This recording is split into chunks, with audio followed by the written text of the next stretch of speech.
गायत्री ने कुछ नहीं कहा।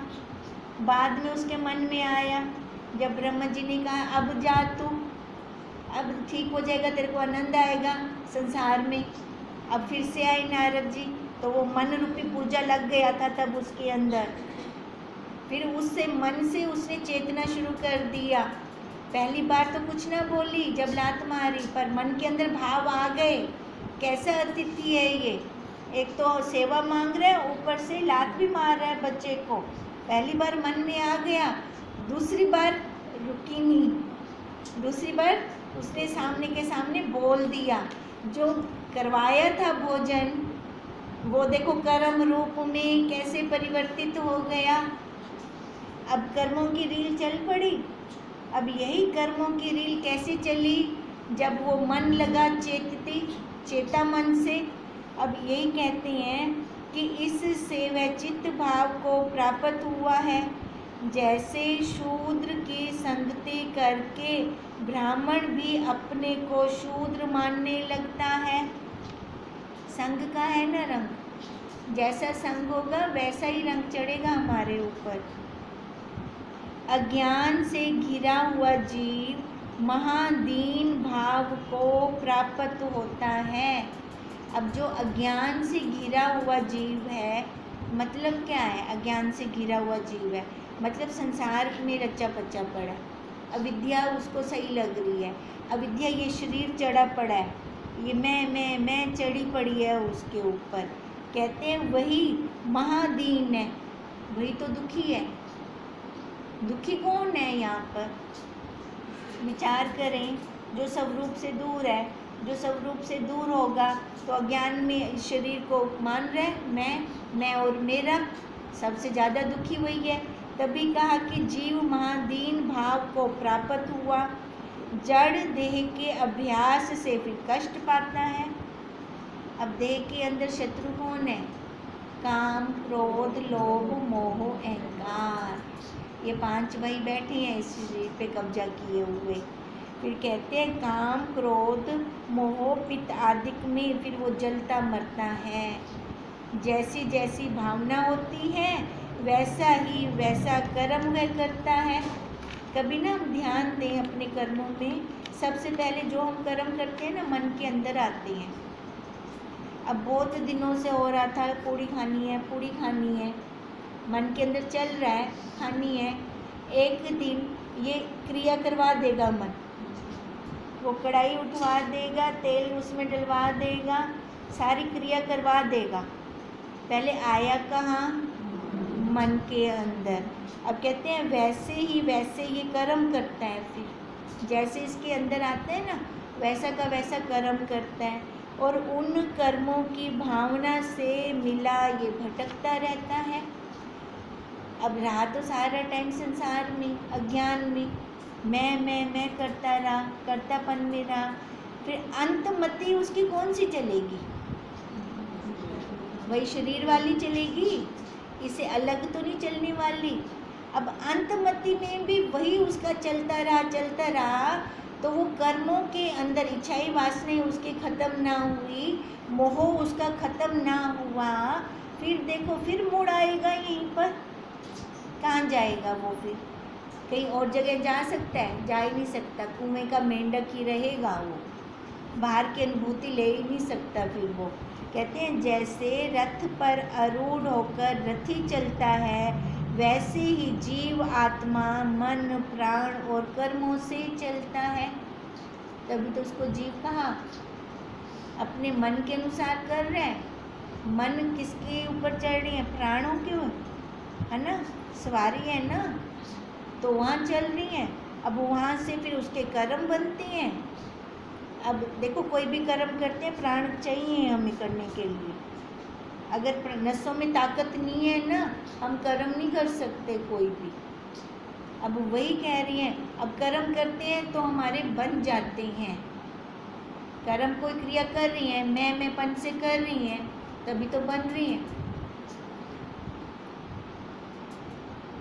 बकरा सिर क्यों कटवाता है? मैं करता, बकरा सिर कटवाए। मैना सबको क्यों भाती है? मैं नहीं करते वो सबको भाए। अब इसलिए तो गुरुदेव कहते हैं क्या बनना है, बकरा बनना है कि मैना बनना है? क्या बनना है हमें? मैना, है ना? तो वो ध्यान में रहे हमारे, मैना। सामने से आवाज आए, बच्चे बुला रहे हैं मम्मी मैना, वो मैना बनेंगे तो सबको भाएंगे ना। अगर वही बकरा बनेंगे, कटवाते आ रहे हैं अपना सिर, हर योनि में कटवा रहे हैं, फिर आके मरते हैं, फिर रोते हैं, फिर हम पर सोची तो होती नहीं ना, क्यों ये सिर काटा जा रहा है बार बार हमारा।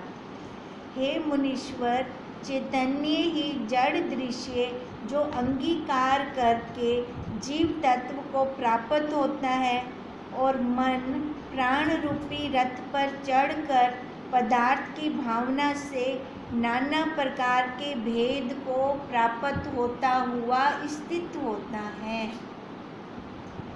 मन के अंदर जो तीव्र संकल्प चल पड़ता है ना हमारा, पूरा हो जाता है वो। अब वही पूरा होने से हमारे कर्मों की गति हमारी चल पड़ती है। कहते हैं जैसे जल ही तरंग भाव को प्राप्त हुआ, पर तरंग क्या है? जल है ना, जल से अलग तो नहीं है। वैसे ही चैतन्य ही नाना प्रकार का होकर स्थित होता है। अब वैसे ही चैतन्य, अब मतलब जड़ा मर्जी कर्म करूं, अकारित कर्म है, पर बुद्धि में हमारी दृढ़ता क्या हो? जल वाली बुद्धि में हमारी दृढ़ता, ये तरंग बुदबुदे फैन ये वाली ना हो, ये गहनों वाली ना हो तो सोने वाली, सारी दृष्टि उसी पे जाए। आकार है तो हम व्यवहार किए कैसे रह सकते हैं? और साथ में ये भी है कि इसकी प्रारब्ध आएगी।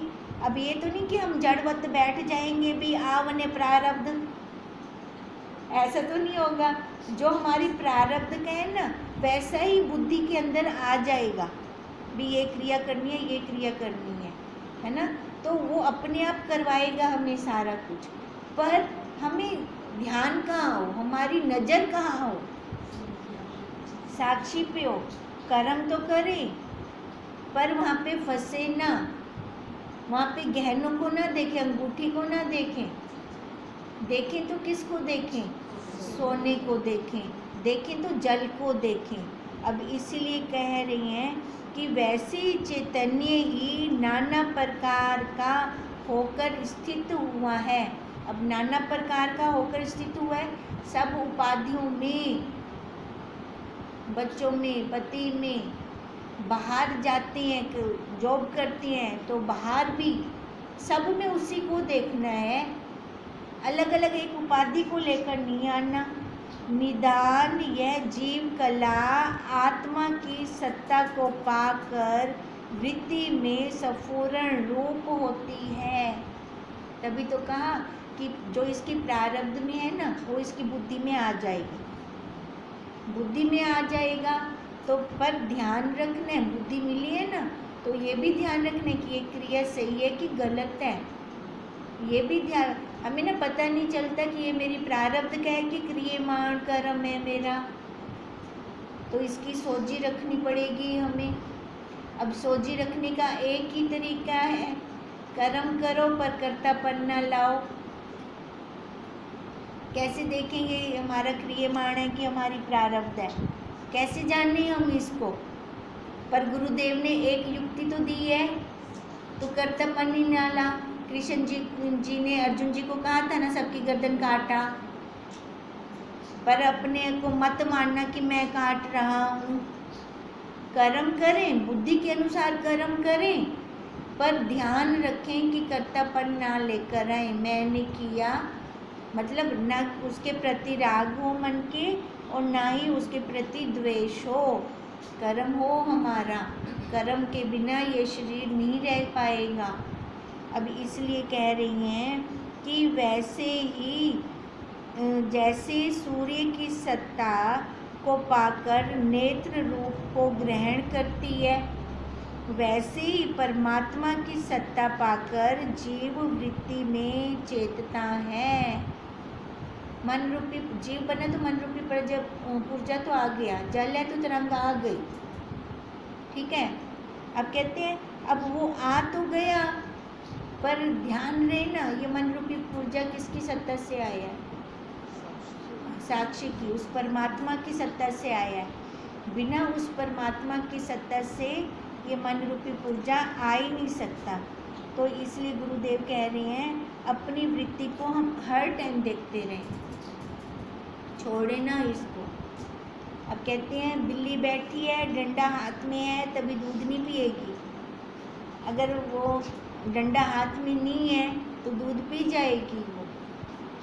फिर अब ये हमारे ऊपर है, बिल्ली को दूध पिलाना है हमें या नहीं पीने देना है उसको, है ना। तो अब हम खुद ध्यान रखेंगे। ओम।